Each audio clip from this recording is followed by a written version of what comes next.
Hello, everybody. This is Dr. Bob DiMaria with another episode of Ask Dr. Bob from Naples, Florida, and Westlake, Ohio. Some very good questions. Dr. Bob, I took a 24-hour urine test and took 50 milligrams of iodine, but only excreted, and you said 40 mcg, micrograms. Is that a severe or moderate deficiency? Now, in our practice, we use the urine iodine loading test. And typically, the way it works, whatever amount you take in, like the 50 milligrams, your body should literally excrete out 95%. So, what does that mean? That means it really would only hold on to 5%. So, in essence, it's very possible that you may have meant percent. So you excreted out 40%, which means your body held on to about 60. And that is usually the normal that we see with most people who have an iodine deficiency. But what's significant is we also look at other markers, TSH, T3, and T4, to see how your thyroid gland is doing. You probably need some iodine. We also ask questions like cold hands, cold feet. Whoever ordered the test for you, you want to have that conversation. Dr. Bob, I have a question. I have a daughter. She's 13. You happen to be a male. And I believe at this point in your life, you might not be married. You mentioned your ex-wife.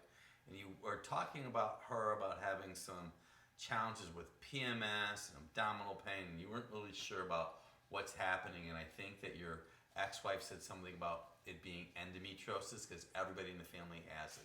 But what I have learned, anytime that you have a young lady that's having some challenges when it comes to hormones, a lot has to do with their liver. So in our practice, we take films of individual spines. But when we take those films, we also see enlarged livers. And I would have to say that your 13-year-old female has an enlarged liver, which is not able to process the extra estrogen. In my observation, you want her to back off sugar, back off of fruit. You may consider having a consultation with me. You want to focus more on vegetables, possibly the Dr. Bob's ABCs, but sugar and fruit, this is not uncommon because I've seen this happen a lot, will compromise liver function. You might want to have either yourself or your wife, your former wife, purchase Dr. Bob's Drugless Guide to Balancing Female Hormones. I know that will help a lot. Heavy flow, think of excessive estrogen. Dr. Bob, you have questions about diabetic medication. You want to control your appetite. You want to lose weight. You mentioned you're not a diabetic. You had conversation with your physician, and he said that the insurance would only pay for metformin. Well, metformin is a type of medication that places a demand on your pancreas to secrete insulin. People have weight loss issues because of possible subpar thyroid. You might want to do a diet journal. You want to focus on vegetables and protein. You want to exercise. All of those are very important factors for losing weight. Metformin also has some bad effects or side effects. We also have seen they use it for cysts on ovaries. You may do a little bit more research. It's really unfortunate that the insurance companies manage and control what happens to a person's life. Dr. Bob, you've been using my ABCs for some time. You've been using organic Honeycrisp apples for months, and you're still bloating, have pain, you want to know what to do. That would just suggest to me that you may have some major liver gallbladder issues. I don't know enough about you. You may have an enlarged liver like that young 13-year-old. I'm not sure what you're eating, what your food combining is. There are so many factors that can cause bloating and not enough digestive enzymes. You incorporate blood chemistries. There's a lot. So just because you've been taking Dr. Bob's ABCs does not mean all the bloating is going to go away. Last question, good question. This individual wants to know if they should wear a mask or not.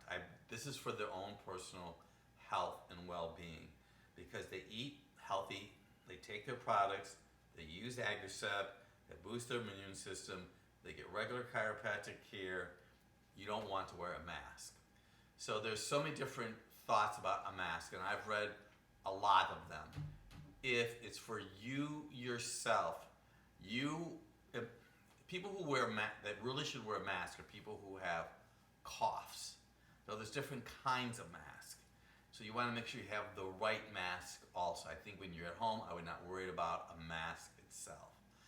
Now, if you're concerned about somebody else giving it to you, you could wear the mask. I've read that there's no guarantee it's going to stop particulate matter from entering your body. My suggestion to you, I take L-lysine and I take a calcium product called BioCMP.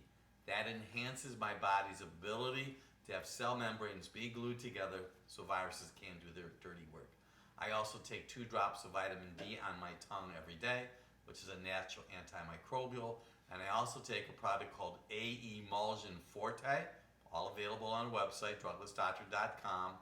And with that, taking the A-Emulsion, that helps your body fend off viruses. Now, psychologically, perceptive-wise, you might be in public. It might be better for you to wear a mask. People themselves maybe will be a little bit more concerned about your own health and social distancing.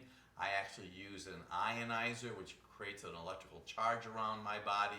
I'm aware of my surroundings and individuals. I wash my hands often, and I work very diligently, not by putting my hand to my mouth or to my nose for any unwanted particles to get in my body. So I pray that I answered all of your questions in regard to that. You're going to have to make that decision. Great questions. I'm Dr. Bob DeMaria.